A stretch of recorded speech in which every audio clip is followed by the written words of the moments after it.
और युद्ध के बाद ईरान के सुप्रीम लीडर मुस्तफा खामनेई का नया वीडियो सामने आया। मुस्तफा खामनेई सेहतमंद है, वो 7 से 8 घंटे लंबी मीटिंग कर रहे हैं। ईरान के सुप्रीम लीडर ने ट्रंप से टक्कर लेने वाली नई वॉर टीम बना ली है।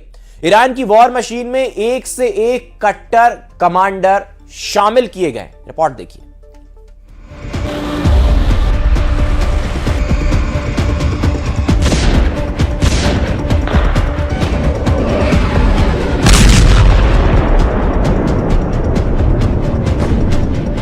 चौबीस घंटे पहले ट्रंप ने दावा किया कि ईरान सरेंडर करने वाला है। 24 घंटे बाद ट्रंप धमकी दे रहे हैं कि ईरान को भस्म कर डालूंगा।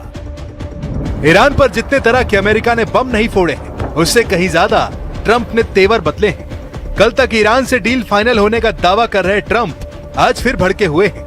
ट्रंप ईरान के दांव को उसी पर आजमाने लगे हैं। ट्रंप युद्ध में हुए नुकसान की डिमांड कर रहे हैं, लेकिन ईरान ट्रंप को शौक पर शौक दे रहा है।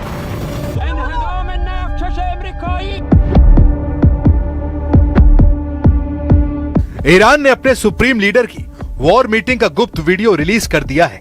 यह वीडियो ट्रंप को 440 वोल्ट का झटका देने वाला है, क्योंकि supreme leader Mustafa Khamenei fit and fine है।